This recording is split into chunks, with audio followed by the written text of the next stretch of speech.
Welcome back to the recap. Markets threw us another curveball today. Slamming lower after yesterday's hopeful rally, small caps flirted with support but held for now, while transports cracked their pennant and Bitcoin cooled off. Classic chop that keeps everyone on their toes with non-farm payrolls looming tomorrow. We're going to break this all down and get into what we're seeing, but real quick before we do, if you're new here, welcome to today's stock market summary, and please note that none of this is buying or selling advice. We're just calling what we see happening in the charts as things develop. Yeah, and our mission today is really to cut through that noise. Right. We need to look past the surface level panic, make sense of these wild intraday swings, and just make sure you're fully prepped for the impending economic data hitting the wire this Friday. Absolutely.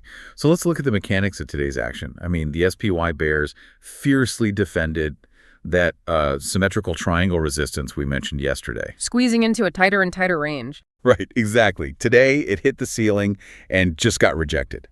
Prices dropped deep into the red. But then Bears flooded in. Yeah, at the last second, pushing the price all the way back up before the closing bell, leaving these massive visual wicks on the chart. Which definitely threw unprepared traders for a loop. Oh, for sure. It's a textbook psychology test, really. Today's price action was like driving with a student driver. Slamming the gas, then slamming the brakes. Exactly.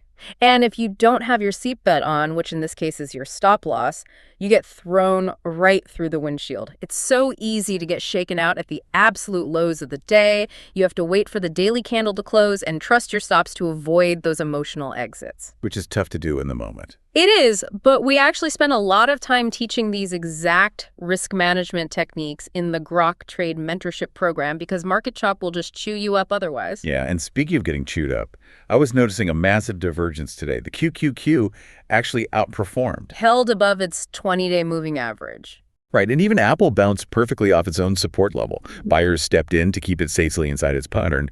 But on the flip side, transports. IYT. Yeah, the IYT ETF cracked their bull pennant hard to the downside. If tech is holding up, but the sector that literally moves physical goods is breaking down, isn't that a red flag? Which chart is lying to us? That is the million-dollar question. This divergence often tells us investors are hiding out in big tech for safety while abandoning the companies tied to the real physical economy. A classic recession fear indicator. Precisely. The charts are posing huge tests for us right now. Can small caps, the IWM, hold onto their rising support after today's downside scare? And can SPY bulls actually gather the strength to reclaim their broken trend line? So to give you some context on why the charts were acting so erratic, today was heavily technically driven. The market is still digesting the unexpected strength we saw in yesterday's ISM services report. But really, everyone's just bracing for tomorrow, right? Yeah, the macroeconomic fireworks, non-farm payrolls, unemployment rate, and retail sales are all hitting the wire. Okay, before we find out how those numbers shake out, let's look at crypto and metals.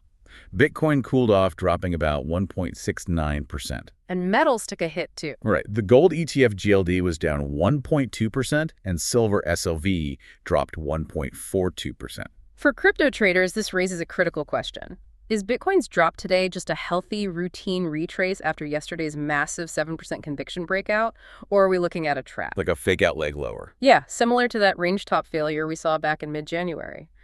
As for metals, gold futures are still tracing out an ascending triangle, meaning buyers are steadily stepping in at predictably higher prices. The bulls might still be lurking just below the surface, waiting to defend the lower rail if these risk-off flows ease up.